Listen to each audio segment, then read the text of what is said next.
നിങ്ങൾ വന്നോ? തരുൺ, ഇതാ സേതു, എൻ്റെ സുഹൃത്താണ്. Hello uncle. സേതു, ഇതാണ് തരുൺ. ഹലോ.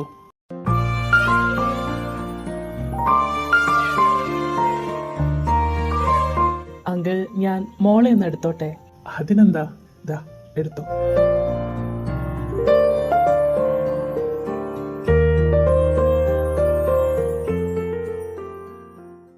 മാത്യു അങ്കിൾ, എനിക്ക് ഒരു കാര്യം പറയാനുണ്ടായിരുന്നു. അതിനെന്താ, എന്താണെങ്കിലും പറഞ്ഞു തരുൺ. അത് പിന്നെ അങ്കിൾ, ഇതൊരു പെണ്ണുകാണലായിട്ട് കൂട്ടണ്ട, ഒരു ഫ്രണ്ട്ലി വിസിറ്റ്. ഞങ്ങൾ രണ്ടുപേരും ഇതിനൊന്നും ഒട്ടും പ്രിപ്പയർഡ് അല്ല. We need time. സോ നിങ്ങളെ രണ്ടുപേരെയും ചേർത്ത് വെച്ചാൽ നന്നായിരിക്കുമെന്ന് തോന്നിയത് കൊണ്ടാണ് ഞങ്ങൾ ഈ തീരുമാനങ്ങളൊക്കെ എടുത്തത്. ഇനി കല്യാണം കഴിഞ്ഞാലും നിങ്ങൾ രണ്ടുപേരല്ലേ ഒരുമിച്ച് ജീവിക്കേണ്ടത്. So take your own time. നിങ്ങൾക്ക് എപ്പോൾ ഇത് പ്രൊസീഡ് ചെയ്യാൻ തോന്നുന്നു അപ്പോൾ നമുക്ക് വേണ്ട പോലെ ചെയ്യാം. Thank you uncle, thank you so much. ഞങ്ങളെന്നാ ഇറങ്ങട്ടെ? അങ്ങനെ ആവട്ടെ. കണ്ടതിലും പരിചയപ്പെട്ടതിലും സന്തോഷം.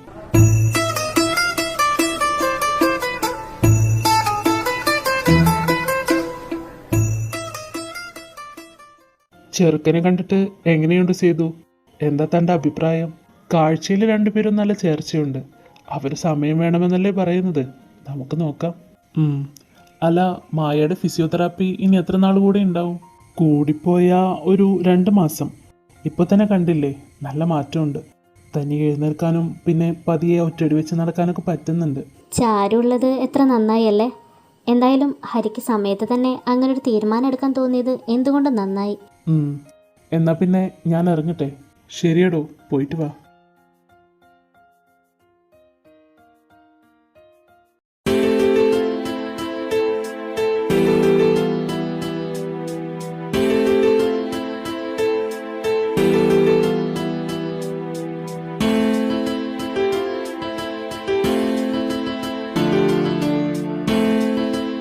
ആഹാ, ഇത്ര വേഗം വന്നോ സേതു?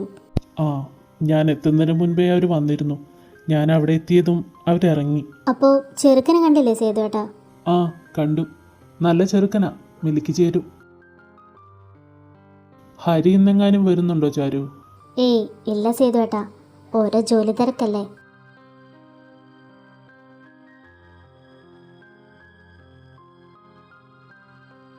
ഇതിപ്പോൾ 2 മാസത്തിന് മുകളിലായില്ലേ ഹരി ഇങ്ങോട്ടൊന്ന് വന്നിട്ട്. നിങ്ങൾ തമ്മിൽ എന്തെങ്കിലും പ്രശ്നമുണ്ടോ ചാരു? ഏയ് ഇല്ല ചേച്ചി, ഞങ്ങൾ തമ്മിൽ പ്രശ്നമൊന്നുമില്ല.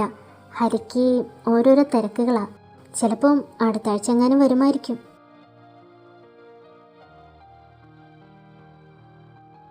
അമ്മയുടെ പൊന്നിന് വിശക്കുന്നുണ്ടോടാ? അമ്മയുടെ മേലേക്ക് ചായല്ലേ മോളെ. അമ്മയ്ക്ക് മോളെ എടുത്ത് നടക്കാൻ വയ്യല്ലോ. വായോ, നമുക്കകത്തേക്ക് പോകാം. അമ്മ പാല് തരാട്ടോ.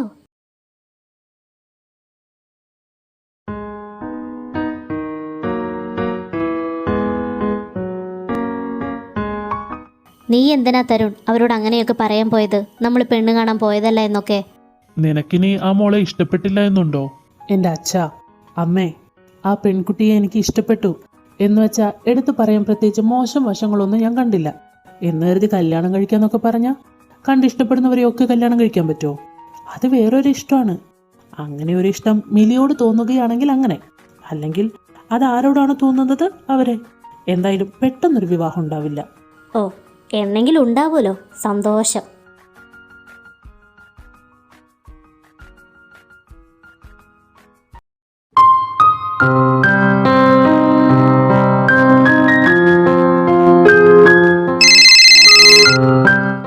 എന്താ മായേ? നീ ഇത് എവിടെയാ ഹരി? ഞാൻ ഇവിടെയുണ്ട്. പിന്നെ ഓരോരോ തിരക്കല്ലേ. നീ താലി കെട്ടി കൈപിടിച്ച് കൂടെ കൂട്ടിയൊരു പെൺകുട്ടി ഇവിടെ ഉണ്ട്, ഓർമ്മയുണ്ടോ നിനക്ക്? അവൾ പരാതിയൊന്നും പറയില്ലായിരിക്കും. അതിനർത്ഥം അവൾക്ക് സങ്കടമൊന്നും ഇല്ല എന്നല്ല. നിനക്ക് ഇടയ്ക്കൊന്ന് അവളെ വിളിക്കെങ്കിലും ചെയ്തൂടെ? ഞാൻ വിളിക്കാൻ മായേ, ഇപ്പോൾ കുറച്ച് തിരക്കിലാ. അതിന് ഇപ്പം വിളിക്കുന്ന കാര്യമല്ല ഞാൻ പറഞ്ഞത്. എനിക്ക് മനസ്സിലായി. എന്ത് മനസ്സിലായി? നീ ഒരു കാര്യം ചെയ്, ഇന്ന് രാത്രി നീ ഇങ്ങോട്ട് വാ. ഞാൻ ഓഫീസിൽ നിന്ന് ഇറങ്ങുമ്പോൾ ലേറ്റ് ആവും മായ. സാരമില്ല, എത്ര ലേറ്റ് ആയാലും ഇന്ന് രാത്രി നീ ഇവിടെ വേണം.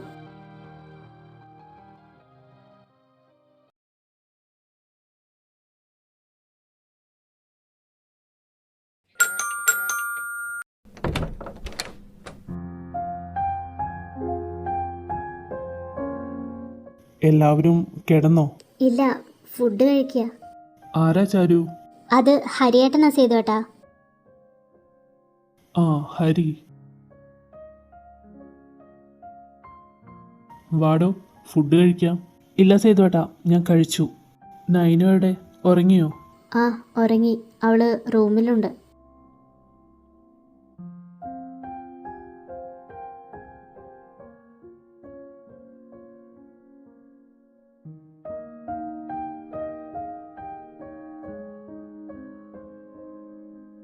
ഹരി ചെയ്യുന്നതൊന്നും ശരിയല്ല മായേ. അവൻ ആ കുട്ടിയെ ഇഷ്ടമില്ലായിരുന്നെങ്കിൽ പിന്നെ ആരെ കാണിക്കാനായിരുന്നു വിവാഹം കഴിച്ചത്? ചോദിക്കാനോ പറയാനോ മനസ്സ് നൊന്തോ ഒന്ന് ചേർത്ത് പിടിക്കാനോ ആരെയില്ലാത്ത കുട്ടിയാ. പതിയെ പറ സേതു, അവൻ കേൾക്കും. ഞാൻ സംസാരിക്കാം അവനോട്.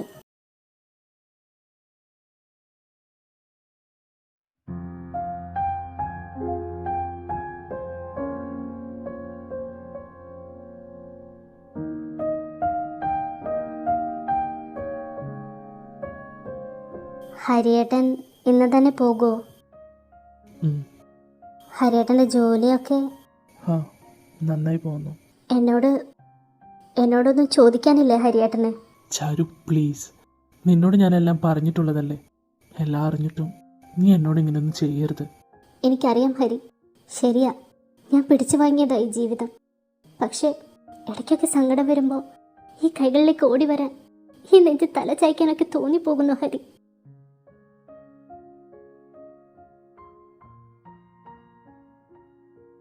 നീയൊന്നും കഴിച്ചില്ലല്ലോ ചാരു, പോയി ഭക്ഷണം കഴിക്ക് ചെല്ലേ. ആ കുട്ടി ഇങ്ങനെ കരയിപ്പിക്കുന്നത് കൊണ്ട് നീ എന്താ ഉദ്ദേശിക്കുന്നത്? ഇഷ്ടമില്ലായിരുന്നെങ്കിൽ പിന്നെ എന്തിനാ വലിയ ആളെ പോലെ ആ കുട്ടി വിവാഹം ചെയ്തത്? നിനക്ക് മനസാക്ഷി എന്നൊന്നും പറയുന്നതില്ലേ ഹരി? മനസാക്ഷി അതെന്താണെന്ന് നിനക്കറിയാമോ മായ? ഒരു കുടുംബം പാടെ തകർത്ത് കളഞ്ഞിട്ട് നിനക്ക് എങ്ങനെ സന്തോഷമായിട്ടിരിക്കാൻ കഴിയുന്നത്? സ്വന്തം ജീവിതം ഇങ്ങനെ നല്ല രീതിയിൽ ജീവിക്കുന്നതിനിടയ്ക്ക് എപ്പോഴെങ്കിലും നീ പല്ലവിയെക്കുറിച്ച് ചിന്തിച്ചിട്ടുണ്ടോ? അവൾ ആരുടെയും കൂടെ ഇറങ്ങിപ്പോയതല്ലെന്ന് എനിക്കും എന്നേക്കാൾ കൂടുതൽ നിനക്കും അറിയാം. അവളിപ്പോൾ എവിടെയായിരിക്കും എന്ന് വല്ല ഊഹമുണ്ടോ നിനക്ക്? മരിച്ചിട്ടില്ലായിരിക്കും, പക്ഷേ എങ്ങനെയായിരിക്കും ജീവിക്കുന്നതെന്ന് ചിന്തിച്ചിട്ടുണ്ടോ? ഉണ്ടാകില്ല. കാരണം അങ്ങനെ ഉണ്ടാകണമെങ്കിൽ മനസ്സാക്ഷിയിൽ നിന്ന് വേണം. ഹരി, വാക്കുകൾ സൂക്ഷിച്ചുപയോഗിക്കണം. അന്ന് നീ എവിടെ കൂടെ ഇറങ്ങിപ്പോയപ്പോൾ നിന്റെ അച്ഛനും അമ്മയും അടക്കം എല്ലാവരും നിന്നെ വെറുത്തിട്ടും നിന്നെ ഞാൻ അന്വേഷിച്ചു വന്നു. എൻ്റെ ലൈഫിൽ ഞാൻ ചെയ്ത ഏറ്റവും വലിയ തെറ്റാതാ. അന്ന് ഞാൻ അങ്ങനെ ചെയ്തില്ലായിരുന്നെങ്കിൽ ഇന്ന് ഇത്ര വലിയൊരു പാപത്തിൻ്റെ പങ്ക് ഞാൻ ഏൽക്കേണ്ടി വരില്ലായിരുന്നു. നമ്മുടെ കുടുംബത്തിൽ എനിക്ക് ഏറ്റവും ഇഷ്ടപ്പെട്ടത് നിന്നെയായിരുന്നു. നിന്നെ ഞാൻ ഒരുപാട് സ്നേഹിച്ചിരുന്നു മായ, പക്ഷേ നീ ഒരുപാട് സെൽഫിഷ് ആയിരുന്നു. ഹരി, പറയുന്നത് എന്താണെന്ന് വല്ല ബോധമുണ്ടോ നിനക്ക്? ഞാനൊന്ന് ചോദിച്ചോട്ടെ മായേ, നീ നീ ആരെങ്കിലും എപ്പോഴെങ്കിലും ആത്മാർത്ഥമായി സ്നേഹിച്ചിട്ടുണ്ടോ? ഹരി, ഇല്ല, നീ ആരെയും സ്നേഹിച്ചിട്ടില്ല മായ. സേതുവേട്ടനെ പോലും നീ സ്നേഹിച്ചിട്ടില്ല. നിന്റെ ചുറ്റുമുള്ളവരെ, നിന്നെ സ്നേഹിക്കുന്നവരെയെല്ലാം നീ നിന്റെ സ്വാർത്ഥതയ്ക്ക് വേണ്ടിയാണ് ഉപയോഗിച്ചത്. നീ നീ സ്വാർത്ഥയാണ് മായ. നിർത്തടാ. ഞാൻ സ്വാർത്ഥയാ, സമ്മതിച്ചു. എനിക്ക് സന്തോഷകരമായൊരു കുടുംബജീവിതം വേണമെന്ന് ആഗ്രഹിച്ചുകൊണ്ട് തന്നെയാ അവളെ എവിടെ നിന്നും പറഞ്ഞു വിട്ടതും. പക്ഷേ അത് നിനക്കും കൂടി വേണ്ടിയാണെന്ന് നീ മറക്കരുത്. മകളുടെ പ്രായമുള്ളൊരു പെൺകുട്ടിയെ പ്രണയിച്ചതും അവളെ വിവാഹം കഴിക്കാൻ ആഗ്രഹിച്ചതും ഞാനല്ല. അവൾക്ക് ഇവാനോട് പ്രണയമുണ്ടെന്ന് അറിഞ്ഞപ്പോൾ നെഞ്ചി പൊട്ടി കരഞ്ഞത് ഞാനല്ല. ആവശ്യപ്പെട്ടത് ഞാനാണെങ്കിലും അവൾക്ക് വേണ്ടി ഒരു കള്ളക്കാമുകനെ തിരഞ്ഞെടുത്തതും കൂടെയുണ്ടെന്ന് വിശ്വസിപ്പിച്ച് അവളെ ചതിച്ചതും ഞാനല്ല. ഇത്രയും സങ്കടം ഉണ്ടായിരുന്നെങ്കിൽ അന്നേ എല്ലാത്തിൽ നിന്നും പിന്മാറാമായിരുന്നല്ലോ. അന്ന് യാതൊരു മടിയും കൂടാതെ എല്ലാം ചെയ്തു വെച്ചിട്ട് ഇപ്പോൾ നിന്ന് പ്രസംഗിക്കുന്നു. ശരിയാണ്, മായി പറഞ്ഞതെല്ലാം ശരിയാണ്. എല്ലാത്തിനും കൂട്ടുനിന്നു. അത് പക്ഷേ മായി സന്തോഷമായിരിക്കാൻ വേണ്ടിയിട്ടായിരുന്നു. അവൾക്ക് സന്തോഷകരമായൊരു ജീവിതം ഉണ്ടാകാൻ വേണ്ടിയിട്ടായിരുന്നു. അന്ന് മായയെ മാത്രമേ പരിഗണിച്ചിരുന്നുള്ളൂ.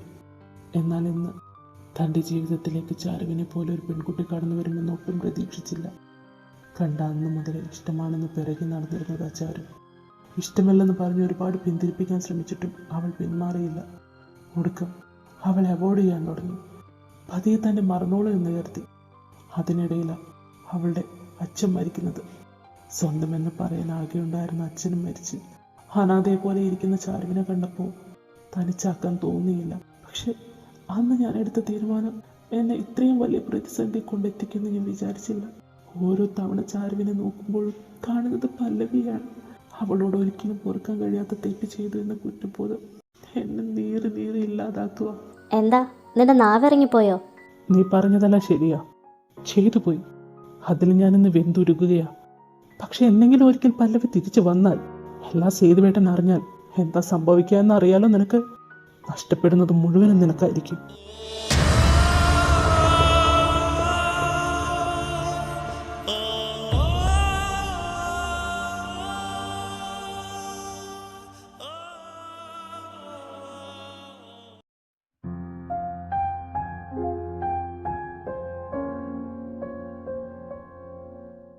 ആ ഹരി, നീ പോവായോ? ആ സേതുവേട്ടാ, ഞാൻ അറിഞ്ഞ. എന്താടോ ഹരി, എന്തു പറ്റിയതെനിക്ക്? താൻ എന്തിനെങ്ങനെയൊക്കെ ചെയ്യുന്നത്? അതെന്താ സേതുവേട്ടാ അങ്ങനെ ചോദിച്ചത്? എന്തിനാ ഹരി, ആർക്കു വേണ്ടിയാ താനിങ്ങനെ ചാരുവിനെ വേദനിപ്പിക്കുന്നത്? എൻ്റെ മകൾ ആരെയും സ്നേഹിച്ചിട്ടില്ല ഹരി. എന്നോടും നിന്നോടും എല്ലാവരോടും അവൾ കാണിച്ചിരുന്ന സ്നേഹം എല്ലാം വെറുതെയായിരുന്നു. അവൾ എവിടെയോ നമ്മളെയെല്ലാം മറന്ന് സന്തോഷമായിട്ട് ജീവിക്കുന്നുണ്ടാവും. ഒരിക്കൽ അവളെ ഇഷ്ടപ്പെട്ടിരുന്നു എന്നതിൻ്റെ പേരിൽ വെറുതെ നീ നിന്റെ ജീവിതം കളയരുത്.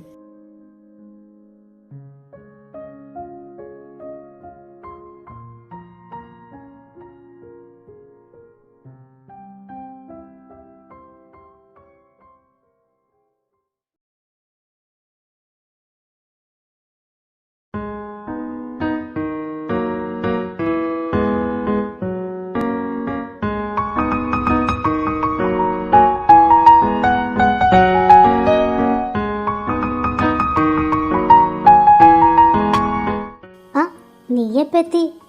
ഞാൻ ഇന്നലെ വൈകിട്ടെത്തി. അതെന്തു പറ്റി? ഇന്നലെ വൈകിട്ട് അവിടെ നിന്ന് പുറപ്പെടുന്നല്ലേ നീ പറഞ്ഞത്? അതുകൊണ്ടാണ് ഞാൻ വിളിക്കാതിരുന്നത്. എന്തോ പെട്ടെന്നിങ്ങ് പോരണം തോന്നി പോന്നു. എന്നിട്ടെന്താ എന്നെ വിളിക്കാതിരുന്നേ? ഞാൻ ഇവിടെ എത്തുമ്പോൾ തന്നെ രാത്രിയായി. പിന്നെ നിന്നെ വെറുതെ ബുദ്ധിമുട്ടിക്കണ്ടല്ലോ എന്ന് കരുതി.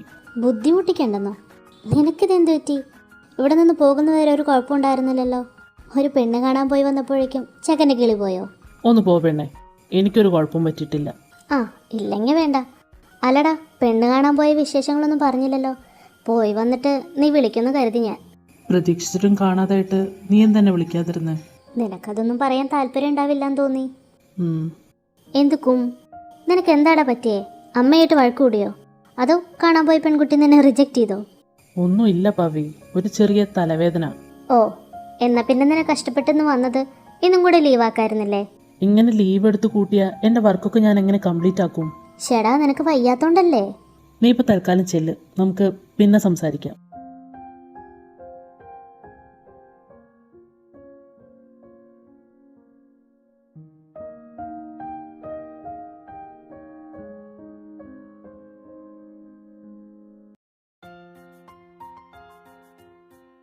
എടാ, നീ ഫുഡ് കഴിക്കാൻ വരുന്നില്ലേ?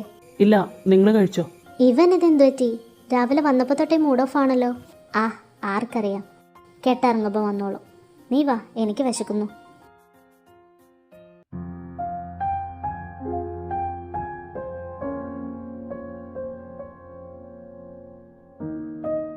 പിന്നെ നിന്നെ വെറുതെ ബുദ്ധിമുട്ടിക്കണ്ടല്ലോ എന്ന് കരുതി. നീ ഇപ്പോൾ തൽക്കാലം ചെല്ല്, നമുക്ക് പിന്നെ സംസാരിക്കാം. എന്നാലും ഇവനതെന്തു പറ്റിയതാവും? ചോദിച്ചിട്ടാണെങ്കിൽ ഒന്നും പറഞ്ഞില്ല. ഇനിയിപ്പോൾ എന്താ ചെയ്യാം? ആ, ആൻറ്റിയെ വിളിച്ചു നോക്കാം. Hello aunty. എന്താ മോളെ ഈ നേരത്ത്? ഏയ്, ഞാൻ വെറുതെ പെട്ടെന്ന് ആൻറ്റി ഓർമ്മ വന്നപ്പോൾ വിളിച്ചതാ. അല്ല, പെണ്ണ് കാണലൊക്കെ എങ്ങനെ? ഉഷാറായോ? അവനൊന്നും പറഞ്ഞില്ല അല്ലേ? ഇല്ല, ഞാൻ ചോദിക്കാനും പോയില്ല. അവൻ പെട്ടെന്ന് ലീവ് എടുത്ത് പോയതുകൊണ്ടേ കുറച്ചധികം വർക്കുണ്ടായിരുന്നു. അതുകൊണ്ട് ഞാൻ അവനെ ശല്യം ചെയ്യാനൊന്നും പോയില്ല. പറ, എങ്ങനെയുണ്ടായിരുന്നു പരിപാടിയൊക്കെ? അതൊന്നും പറയാതിരിക്കുക ഭേദം. അവിടെ ചെന്ന് ഞങ്ങളെല്ലാവരും പെൺകുട്ടിയെ കണ്ടു. എടുത്തു പറയത്തക്ക രീതിയിൽ ഒരു കുറ്റവും ആ പെൺകുട്ടിക്ക് ഉണ്ടായിരുന്നില്ല. എന്നിട്ട് എല്ലാം കഴിഞ്ഞ അവസാനം അവിടെ നിന്ന് ഇറങ്ങുന്ന നേരത്ത് അവൻ പറയുക ഇതൊരു പെണ്ണ് കാണാനല്ല, ഒരു ഫ്രണ്ട്ലി വിസിറ്റായിരുന്നു എന്ന്. അവന് ഇനിയും സമയം വേണോത്രേ. ഇനി എത്ര നാൾ? എന്നെ ചെയ്തിയിലേക്ക് എടുക്കുന്നതിന് മുൻപേ അങ്ങനെ ഒരു കാര്യം കണ്ട് കണ്ണടയ്ക്കാൻ പറ്റിയാൽ മതിയായിരുന്നു. അയ്യോ, അങ്ങനെയൊന്നും പറയല്ല ആൻറ്റി. അവന് ടൈം കൊടുക്ക്, എല്ലാം ശരിയാവും. എന്നിട്ട് നിങ്ങൾ അതിൻ്റെ പേരിൽ വഴക്ക് കൂടിയോ? ഏയ് ഇല്ല മോളെ, അവനോട് വഴക്കിട്ടിട്ട് എനിക്കെന്ത് കിട്ടാനാ? എല്ലാത്തിനും ഓരോ സമയമുണ്ടല്ലോ, ഒക്കെ സമയമാകുമ്പോൾ നടക്കുമായിരിക്കും. അല്ല, മോള് ഭക്ഷണം കഴിച്ചായിരുന്നോ? ആ ആൻറ്റി, ഞാൻ കഴിച്ചു. എന്നാൽ പിന്നെ ഞാൻ വെക്കട്ടെ, പിന്നെ വിളിക്കാം. ആ, എന്നാൽ പിന്നെ അങ്ങനെ ആവട്ടെ. ശരി മോളെ. അവിടെ പ്രശ്നമൊന്നുമില്ല. അപ്പം പിന്നെ എന്നോടാണോ ദേഷ്യം? അതിന് മാത്രം ഇപ്പം എന്താ ഉണ്ടായേ?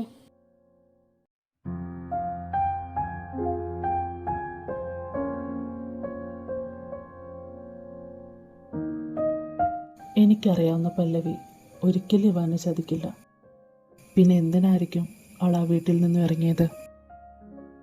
ഇനി ഒരു പക്ഷെ മിലി പറഞ്ഞതുപോലെ ഒരു കൂട്ട് കിട്ടിയപ്പോൾ മുന്നും പിന്നും ചിന്തിക്കാതെ ഇറങ്ങി പുറപ്പെട്ടതായിരിക്കോ? ഒരു പക്ഷേ അയാളും കൂടെ ഉപേക്ഷിച്ച കാരണമായിരിക്കോ അവളന്ന് മരിക്കാൻ ശ്രമിച്ചത്? അറിയില്ല. ഉത്തരം തരാൻ അവൾക്കേ കഴിയൂ. എല്ലാം ഉള്ളിക്കിടന്ന് തിളച്ചു മറിയുന്നത് കൊണ്ട് ഇന്നൊന്ന് സംസാരിക്കാൻ പോലും കഴിഞ്ഞിട്ടില്ല. ഭാവം, സങ്കടമായിട്ടുണ്ടാവും.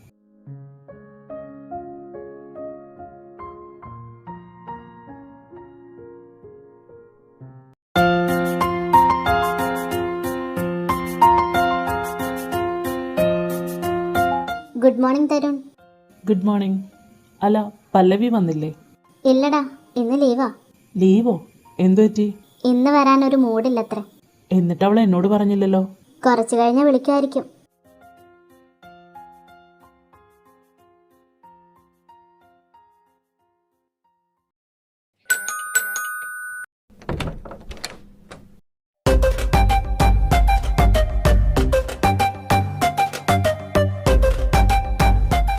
എന്ത് വേണം? നീ എന്താ ഞാൻ ഫോൺ വിളിച്ചിട്ട് എടുക്കാതിരുന്നേ? എടുക്കണമെന്ന് തോന്നിയില്ല. അതെന്താ തോന്നാതിരുന്നേ? ഓന്തിനെ പോലെ നിറം മാറുന്നവരോട് കൂട്ടുകൂടാൻ എനിക്ക് താല്പര്യമില്ല. ഓന്തോ? ഞാനോ? ഓ, നമ്മൾ പിന്നെ വലിയ പുള്ളിയാണല്ലോ. അതെ, വലിയ പുള്ളി തന്നെയാ. നീ വന്ന കാര്യം പറഞ്ഞിട്ട് വേഗം പോകാൻ നോക്ക്. എനിക്ക് ഉറങ്ങണം. രാവിലെ തൊട്ട് ഇത്രയും നേരം കിടന്നുറങ്ങായിരുന്നില്ലേ? ഇനി രാത്രി ഉറങ്ങാം. വേഗം പോയി ഡ്രസ്സ് മാറിയിട്ട് വാ, നമുക്കൊന്ന് പുറത്തു പോവാം. ഞാനില്ല, തന്നെത്താനങ്ങ് പോയാൽ മതി. വാശി പിടിക്കല്ലേ, വേഗം പോയി റെഡി ആയിട്ട് വാ. മനസ്സില്ല.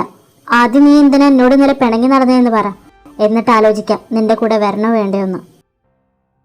അതൊന്നുമില്ല, പെട്ടെന്നെന്തോ അങ്ങനെയൊക്കെ ചെയ്യാൻ തോന്നി. നിന്നോട് ദേഷ്യമൊന്നും ഉണ്ടായിട്ടല്ല, എന്തൊക്കെയോ ചില അസ്വസ്ഥതകൾ.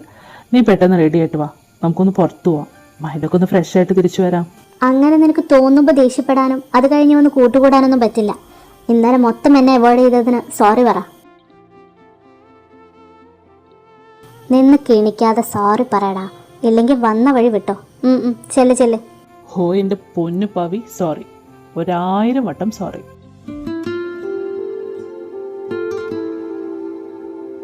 ഇന്നലെ എന്നോട് അങ്ങനെയൊക്കെ ചെയ്തതിന് നിനക്ക് നിൻ്റേതായ ഒരു റീസൺ ഉണ്ടായിരിക്കും എന്നെനിക്കറിയാം. പക്ഷേ ഞാനത് ചോദിക്കുന്നില്ല. നിനക്കതെന്നോട് പറയാൻ ഇഷ്ടമുണ്ടെങ്കിൽ മാത്രം എനിക്കതറിഞ്ഞാൽ മതി. ഇങ്ങനെ കണ്ണു മിഴിച്ച് നിൽക്കാതെ പോയി റെഡി ആയിട്ട് വാ പവി, സമയം പോകുന്നു. ആ, ഇപ്പം റെഡിയാവാം. ഒരു 5 മിനിറ്റ്.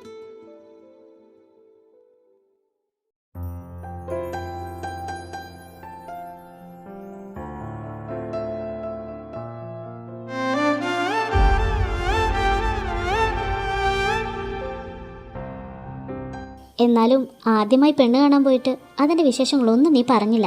അതൊക്കെ അപ്പോൾ തന്നെ ക്യാൻസൽ ചെയ്തില്ലേ, പിന്നെ എന്ത് വിശേഷം പറയാനാ? ഓ, അത്രേ ഉള്ളൂ? ആ, അത്രേ ഉള്ളൂ. അല്ല, പിന്നെ നീ നന്നായി വരയ്ക്കുമെന്ന് പറഞ്ഞത് കാര്യമായിട്ടാണോ? ഇതെന്താ ഇപ്പോൾ ഒരു ചോദ്യം? ഏയ്, വെറുതെ. എന്നാലും ഒന്നുമില്ലടോ. അല്ല, ഇപ്പം എന്താ വരയ്ക്കാത്തത്? മമ്മയായിരുന്നു എനിക്ക് അതിന് വേണ്ട ഐറ്റംസ് ഒക്കെ വാങ്ങി തന്നിരുന്നത്. അപ്പോൾ എല്ലാം ഇടയ്ക്ക് വരയ്ക്കുമായിരുന്നു. പിന്നെ മമ്മ പോയതോടെ ഞാൻ വരയ്ക്കുന്നത് നിർത്തി. പിന്നെ തുടങ്ങുന്നത് ഇവാനെ കണ്ട ശേഷം. അവൻ കാനഡയിലേക്ക് പോയതോടെ വീണ്ടും നിർത്തി. അവൻ കാനഡയിലേക്ക് പോയതിന് ശേഷം എന്താ ഉണ്ടായത്? നിങ്ങൾ തമ്മിൽ വഴക്ക് കൂടി പിരിഞ്ഞോ? പിരിയാനോ? അവൻ എന്നെ വേണ്ടാന്ന് പറഞ്ഞാലും ഈ ജന്മം എനിക്ക് അവനെ മറക്കാൻ കഴിയില്ല തരുൺ. അത്രയ്ക്കും ജീവനാ എനിക്കവനെ. അപ്പോൾ പിന്നെ നീ എന്തിനാ ഒളിച്ചോടിയത്? ഒളിച്ചോടാനോ? ഞാനോ? അല്ല, അതല്ല, നീ എന്തിനാന്ന് മരിക്കാൻ നോക്കിയെന്നാ ഞാൻ ഉദ്ദേശിച്ചത്. ഓ, അതാണോ? അതൊക്കെ കഴിഞ്ഞില്ലേ തരുൺ. ഇനിയിപ്പോൾ എന്തിനാ അതൊക്കെ പറയുന്നേ? പറ, അറിയാനുള്ള ഇഷ്ടം കൊണ്ടല്ലേ. ഹയ്യടാ, ഒരാളുടെ ലൈഫിലെ ട്രാജഡി കേൾക്കാൻ എന്താ ഒരു ഇഷ്ടം.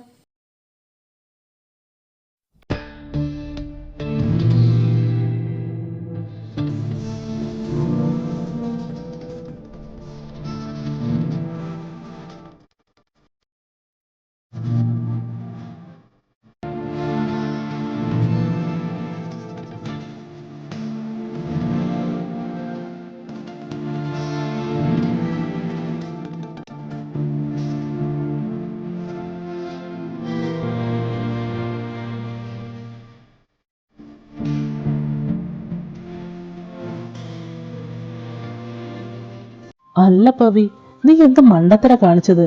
അതാരായിരുന്നു, എന്തിനു വേണ്ടിയായിരുന്നു ഇങ്ങനെയൊക്കെ ചെയ്തതെന്ന് അന്വേഷിക്കാതെ നീ എന്തിനാ മരിക്കാൻ ഇറങ്ങി പുറപ്പെട്ടത്? ഞാൻ എങ്ങനെ കണ്ടുപിടിക്കാനാ? അയാളെ ഞാൻ ആദ്യമായിട്ടും അവസാനമായിട്ടും കാണുന്നത് അന്നാ. പിന്നെ ഏതോ ഒരാൾ എന്തോ പറയുമ്പോഴേക്കും എല്ലാം വിശ്വസിച്ച് പപ്പ എന്നെ വെറുത്തില്ലേ, അതോടെ ഞാൻ തകർന്നു. എൻ്റെ ലൈഫ് തന്നെ പപ്പയായിരുന്നു. ആ പപ്പ എന്നെ വെറുത്താൽ പിന്നെ ജീവിക്കുന്നതിൽ എന്താ അർത്ഥമുള്ളേ? ആ സമയം നീ ഇവാൻ ഓർത്തിരുന്നോ പവി? അവൻ നിന്നെ വെറുക്കും തോന്നുന്നുണ്ടോ നിനക്ക്? ഇല്ലായിരിക്കും, പക്ഷേ എന്നെങ്കിലും ആരുടെയെങ്കിലും മുമ്പിൽ ഞാൻ കാരണം അവൻ തലകുനിക്കേണ്ടി വന്നാൽ അതോടെ ഞാൻ തകർന്നു പോകും.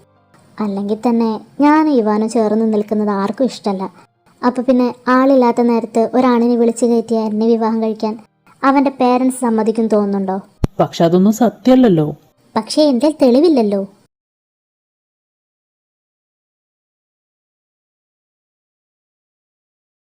അല്ല പവി, അയാളത് മനഃപൂർവ്വം ചെയ്തതാണെങ്കിലോ? ആര്? അന്ന് വന്നില്ലേ നിന്റെ ലവറാണെന്നും പറഞ്ഞ്? നീ അത് ഇതുവരെ വിട്ടില്ലേ? എനിക്കെന്തോ അയാൾക്ക് അത് അബദ്ധം പറ്റിയതാണെന്ന് വിശ്വസിക്കാൻ പറ്റുന്നില്ല. പിന്നെ അത് അയാളെ കൊണ്ട് ആരെങ്കിലും ചെയ്യിപ്പിച്ചതാണെങ്കിലോ? ആര്? അത് മായാൻറ്റി. എന്തിന്? അല്ലെങ്കിൽ ഞാൻ അവരെ ശല്യം ചെയ്യാറൊന്നുമില്ല. അവർക്കൊരു ബുദ്ധിമുട്ടില്ലാതിരിക്കാൻ വേണ്ടിയല്ലേ ഞാൻ ഹോസ്റ്റലിലേക്ക് മാറിയത്. ഒരു ജോലി സെറ്റായിരുന്നെങ്കിൽ ഞാൻ എപ്പോഴും അവിടെ നിന്നും പോയേനെ. പിന്നെ ഇപ്പം എന്തിനാ ആൻറ്റി എന്നോട് അങ്ങനെയൊക്കെ ചെയ്യുന്നത്? ഇതൊന്നും ആവില്ല തരുൺ, എൻ്റെ ഗ്രഹപ്പിഴ. അതോടെ ആരൊക്കെ കൂടെ ഉണ്ടാകുമെന്ന് മനസ്സിലായല്ലോ. നീ അതൊക്കെ വിട്, എനിക്കതൊന്നും ഓർക്കാൻ ഇഷ്ടമല്ല. നീയും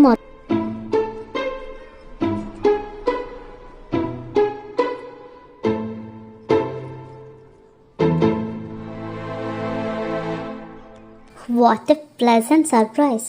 ചാകുന്നതിനിടക്ക് ഇതുപോലെ ഇയാളെ വീണ്ടും കാണാൻ സാധിക്കുന്ന കരുതിയില്ല ഞാൻ. ആരാ? മനസ്സിലായില്ല. വിമലേട്ടാ, ഏട്ടൻ എന്നെ മറന്നൂലേ? അന്ന് എൻ്റെ പപ്പയോട് നമ്മുടെ വിവാഹം നടത്തി തരണമെന്ന് പറഞ്ഞിട്ട് 2 വർഷത്തോളമായി ഞാൻ നിങ്ങൾക്ക് വേണ്ടി കാത്തിരിക്കുന്നു. ഇപ്പോഴെങ്കിലും ഒന്ന് വന്നല്ലോ. നിങ്ങളിത് എന്തൊക്കെയാ പറയുന്നേ? എനിക്കൊന്നും മനസ്സിലാകുന്നില്ല. ഒരുപക്ഷെ നിങ്ങൾക്ക് ആള് മാറിയതായിരിക്കും. പോകല്ലേ. ഇത്രയും നാൾ നിങ്ങൾക്ക് അബദ്ധം പറ്റിയതായിരിക്കുന്ന ഞങ്ങൾ വിശ്വസിച്ചിരുന്നത്. ഇപ്പൊ മനസ്സിലായി, അങ്ങനെ ആയിരുന്നില്ല. വാ, നമുക്ക് അങ്ങോട്ട് മാറിയിരുന്ന് സംസാരിക്കാം. ആരാ? വൈഫാണോ അതോ ഗേൾഫ്രണ്ടോ? ആദ്യം നമുക്ക് സംസാരിക്കാം. അല്ലെങ്കിൽ ഈ കോള് പല്ലവി അറ്റൻഡ് ചെയ്യട്ടെ. പല്ലവി പ്ലീസ്, വേണ്ട, ചതിക്കരുത്. അന്ന് ഹരിസർ പറഞ്ഞിട്ടാ ഞാൻ അങ്ങനെ ചെയ്തത്. ആര്? ഹരിസർ. എന്തിനാ വിമൽ നീ വെറുതെ കള്ളം പറയുന്നത്? അങ്കിൾ ഒരിക്കലും എന്നോട് അങ്ങനെ ചെയ്യില്ല. ഈ കാര്യത്തിൽ കള്ളം പറഞ്ഞിട്ട് എനിക്കെന്ത് കിട്ടാനാ?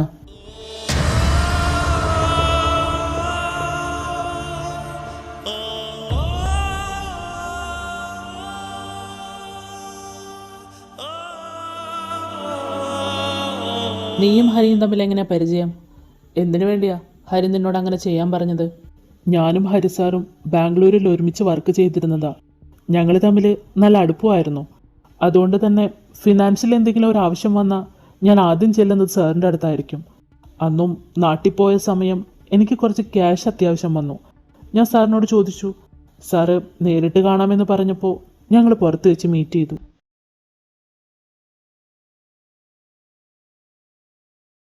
സാറെന്താ നേരിട്ട് കാണാമെന്ന് പറഞ്ഞത്? അത് വിമൽ, നീ ചോദിച്ച ക്യാഷ് ഞാൻ തരാം. പക്ഷേ പകരം വിമൽ എനിക്കൊരു ഹെൽപ്പ് ചെയ്യണം. അങ്ങനെ ചെയ്താൽ താൻ ക്യാഷ് തിരിച്ചു തരണ്ട. അതെന്താ സാർ? ഇതിനു മുൻപ് ഞാൻ വാങ്ങിയിരുന്ന ക്യാഷെല്ലാം എൻ്റെ ഉണ്ടാക്കുന്നതിനനുസരിച്ച് തിരിച്ചു തരികയായിരുന്നില്ലേ? ഒരിക്കലും ക്യാഷ് ചോദിക്കുമ്പോൾ ഇതുപോലെയൊന്നും സാർ ആവശ്യപ്പെട്ടിട്ടില്ല. ഇപ്പം എന്തു പറ്റി? അതൊക്കെ ഉണ്ട്. താൻ ചെയ്യുമോ എന്ന് പറ. അതിനെന്താ, ചെയ്യാലോ. പിന്നെ ക്യാഷ് തിരിച്ചു തരണ്ട എന്ന് പറയുമ്പോൾ ഒന്ന് ശ്രമിച്ചു നോക്കുന്നതിൽ തെറ്റില്ലല്ലോ. അല്ല സാർ, ഇതൊക്കെ മോശമല്ലേ? ഒരു പെൺകുട്ടിയുടെ ലൈഫ് ഇങ്ങനെ നശിപ്പിക്കുക എന്നൊക്കെ പറഞ്ഞാൽ, പിന്നെ മാത്രമല്ല നമ്മൾ വിചാരിച്ച പോലൊന്നും നടന്നില്ലെങ്കിൽ അതും ഒരു പ്രശ്നമാവില്ലേ? ഞാൻ പെട്ടുപോവില്ലേ? ഇല്ല വിമൽ, ഈ കാര്യത്തിൽ നിനക്ക് ടെൻഷനൊന്നും വേണ്ട. നമ്മൾ പ്ലാൻ ചെയ്ത പോലെ കാര്യങ്ങളെല്ലാം നടന്നാൽ നിനക്ക് യാതൊരു കുഴപ്പവും വരില്ല. നീ അന്വേഷിച്ചു പോകുന്ന ഈ മായ എൻ്റെ സിസ്റ്ററാ. എവിടെയെങ്കിലും പ്ലാൻ ഫ്ലോപ്പ് ആയി കഴിഞ്ഞാൽ അവൾ ഹെൽപ്പ് ചെയ്യും. ബാക്കിയെല്ലാം ഞാൻ നോക്കിക്കോളാം. എന്നാലും എന്തിനാ ഇങ്ങനെയൊക്കെ ചെയ്യുന്നത്? അല്ല, എന്താ സാറിന് ആ കുട്ടിയോട് ഇത്ര ദേഷ്യം? ദേഷ്യമല്ല വിമൽ, എനിക്ക് എനിക്കിഷ്ടമാണ് അവളെ. ഒരുപാട് ഇഷ്ടമാണ്. ഇഷ്ടമാണെങ്കിൽ സാറിന് നേരിട്ട് പോയി പ്രപ്പോസ് ചെയ്തൂടെ? മാത്രമല്ല, മായ എന്ന് പറയുന്നത് സാറിൻ്റെ സഹോദരിയാണെന്നല്ലേ പറഞ്ഞത്? അതെ, ശരിയാണ്. പക്ഷേ എനിക്ക് ഇത്രയും ഏജ് ആയില്ലേ. എന്നാലും ഞാനൊരാഗ്രഹം പറഞ്ഞപ്പോൾ മായ ഒരിക്കൽ പല്ലവിയുടെ പപ്പയോട് സംസാരിച്ചിരുന്നു. എന്നാൽ എനിക്ക് വയസ്സ് കൂടുതലായതുകൊണ്ട് സേതു അത് സമ്മതിച്ചില്ല. എത്ര ശ്രമിച്ചിട്ടും എനിക്ക് അവളെ മറക്കാനും കഴിയുന്നില്ല. എനിക്ക് അവളെ വേണം വിമൽ. നേരായ വഴിയിലൂടെ എന്തായാലും നടക്കില്ല എന്ന് ഉറപ്പായി. അപ്പം പിന്നെ ഇങ്ങനെ ഒരു ഇൻസിഡൻ്റ് ഉണ്ടായ എൻ്റെ പ്രപ്പോസൽ മായ്ക്ക് ഒന്നുകൂടെ പ്രൊസീഡ് ചെയ്യാലോ. അപ്പം പിന്നെ എനിക്ക് അവളെ വിവാഹം കഴിക്കുന്നതിന് വേറെ വലിയ തടസ്സങ്ങളൊന്നും ഉണ്ടാകാൻ വഴിയില്ല. സാറിൻ്റെ പാസ്റ്റ് എനിക്ക് നന്നായിട്ട് അറിയാം. എത്രയും വേഗം സാറിന് ഒരു വിവാഹ ജീവിതം ഉണ്ടാകണമെന്ന് ആഗ്രഹമുണ്ട്. എന്നാലും ഒരു കുഴപ്പമില്ല വിമൽ. എല്ലാം കഴിഞ്ഞ് എനിക്ക് അവളെ വിവാഹം കഴിക്കാൻ പറ്റിയ എപ്പോഴെങ്കിലും തരം പോലെ അന്നൊരു പ്രാങ്ക് ചെയ്തതായിരുന്നെന്ന് പറഞ്ഞ് എങ്ങനെയെങ്കിലും അവളെ കൺവിൻസ് ചെയ്യിക്കാം. അതറിഞ്ഞു കഴിയുമ്പോൾ അവൾക്കും വലിയ പ്രശ്നമൊന്നും ഉണ്ടാകാൻ വഴിയില്ല. അതുകൊണ്ട് നീ അതാലോചിച്ച് വിഷമിക്കണ്ട. ആദ്യം കേട്ടപ്പോൾ എനിക്കതൊരു നല്ല ഐഡിയ ആയിട്ട് തോന്നിയില്ല. പിന്നെ ഹരി സാർ എനിക്ക് എല്ലാവിധ സപ്പോർട്ടും തന്നപ്പോൾ ചെയ്തു പോയി. അന്ന് തൻ്റെ വീട്ടിൽ വന്ന് തിരികെ പോയതിന് പിറകെ ഹരി സാർ എനിക്ക് ക്യാഷ് തന്നു. അത് കടമായിട്ടായിരുന്നില്ല, ഞാൻ ചെയ്ത സഹായത്തിന് ഒരു പാരിതോഷികം പോലെ തന്നതായിരുന്നു.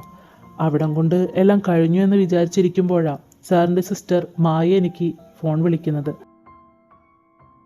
അവർ പറഞ്ഞതനുസരിച്ചാ പിറ്റേ ദിവസം വീണ്ടും പല്ലവിയുടെ പപ്പയോട് ഞാൻ വിവാഹം കഴിച്ചു തരണം എന്നെല്ലാം പറഞ്ഞത്. അങ്ങനെ ചെയ്തതിന് അവർ ക്യാഷ് ഓഫർ ചെയ്തിരുന്നു. പക്ഷേ ഞാനത് വാങ്ങിയില്ല. ഹരിസാറിൻ്റെ വിവാഹം നടക്കാൻ വേണ്ടിയല്ലേ എന്ന് കരുതി. പിന്നീട് 1 വർഷത്തിന് ശേഷമാണ് ഞാൻ ഹരിസാറിനെ കാണുന്നത്. അതും സാറിൻ്റെ കല്യാണത്തിൻ്റെ അന്ന്. ഞാൻ കരുതിയത് പല്ലവി ആയിരിക്കും പെൺകുട്ടിയെന്നാ. എന്നാൽ അവിടെ എത്തി അങ്ങനെയല്ല എന്നറിഞ്ഞപ്പോൾ ഞാൻ വല്ലാതായി. ഞാൻ സാറിനോട് ചോദിച്ചു. അപ്പോൾ സാറ് പറഞ്ഞത് നിങ്ങൾ തമ്മിലുള്ള വിവാഹത്തിന് പല്ലവി സമ്മതിച്ചില്ല, അതിൻ്റെ പേരിൽ വഴക്കിട്ടിട്ട് വീട്ടിൽ നിന്നും ഇറങ്ങിപ്പോയി എന്നാ. ചെയ്തത് വലിയ തെറ്റാണെന്ന് എനിക്കറിയാം. ഹരിസാർ പറഞ്ഞപ്പോൾ മുന്നും പിന്നെ ചിന്തിക്കാതെ ഓരോന്ന് ചെയ്തു കൂട്ടിയത് ഞാനാ. ഇങ്ങനെയൊക്കെ ആകുമെന്ന് കരുതിയില്ല. ഞാൻ കാരണം പല്ലവിക്ക് എന്തെങ്കിലും വിഷമം ഉണ്ടായിട്ടുണ്ടെങ്കിൽ ഞാൻ ആത്മാർത്ഥമായി തന്നെ മാപ്പ് ചോദിക്കുക. പല്ലവി എന്നോട് ക്ഷമിക്കണം.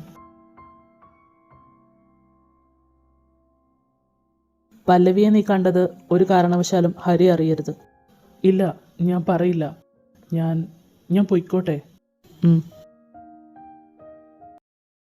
പല്ലവി, എൻ്റെ പപ്പ